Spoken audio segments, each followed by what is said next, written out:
নমস্কার সকলকে, আমি প্রিয়াঙ্কা আবার একটা নতুন ভিডিও নিয়ে চলে এসেছি। আজকে যেহেতু ভাইফোঁটা, তো ভাইফোঁটা উপলক্ষে আজকে একটা মিষ্টি রেসিপি নিয়ে চলে এসেছি। এটা কিন্তু খেতে দুর্দান্ত হয় আর বানাতেও একদমই সিম্পল। আপনারা যদি এই ভাইফোঁটার দিনে আপনার দাদা বা ভাইকে এরকম একটা মিষ্টি বানিয়ে খাওয়ান, দেখবেন তারা খুবই খুশি হবে। চলুন তাহলে রেসিপিটা শুরু করা যাক। আজকে রেসিপি হলো গুঁড়ো দুধের সন্দেশ। তার জন্য ফার্স্টেই কি করেছি, একটা ফ্রাইং প্যানের মধ্যে কিছুটা ঘি দিয়ে দিয়েছি। তারপরে ওই ঘিয়ের মধ্যে দিয়ে দিয়েছিলাম কিছুটা দুধ। তারপরে ওই দুধের মধ্যে আবার দিয়ে দিয়েছিলাম অনেকটা পরিমাণে গুঁড়ো দুধ। দুধটাকে দেওয়ার পর এটাকে আপনাকে কন্টিনিউয়াসলি নাড়িয়ে যেতে হবে। আর তার সাথে আপনাকে কিন্তু গ্যাসের ফ্লেমটা একদম লোতে রাখতে হবে। লোতে রেখে এটাকে ভালোভাবে নাড়িয়ে যেতে হবে। তারপরে এটা একটু শুকনো শুকনো হয়ে এলে এর মধ্যে দিয়ে দেবো একটু এলাচের গুঁড়ো, আর দিয়ে দেবো একটু কাজু আর আমন্ডের কুচি। কাজু আর আমন্ড কুচিটা দিয়েও এটাকে ভালোভাবে মিশিয়ে যেতে হবে। যতক্ষণ না এইভাবে ফ্রাইং প্যানের মধ্যে এটা উঠে আসে ততক্ষণ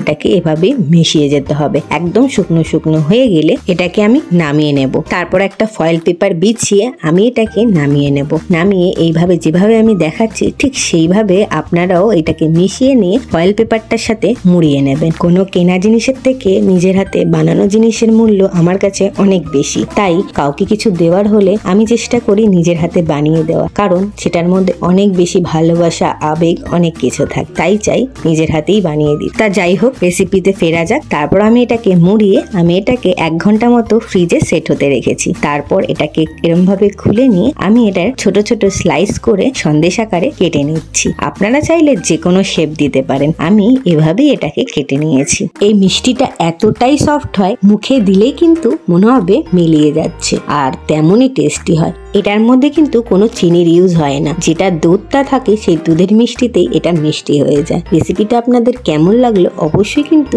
কমেন্টে জানাবেন, আর ভালো লাগলে একটা লাইক করে দেবেন। আর যারা আমার চ্যানেলে নতুন বন্ধু আছেন তারা কিন্তু অবশ্যই চ্যানেলটাকে সাবস্ক্রাইব করে দেবেন। কাল আসবো আবারও একটা নতুন ভিডিও নিয়ে। আজকের মতো টাটা।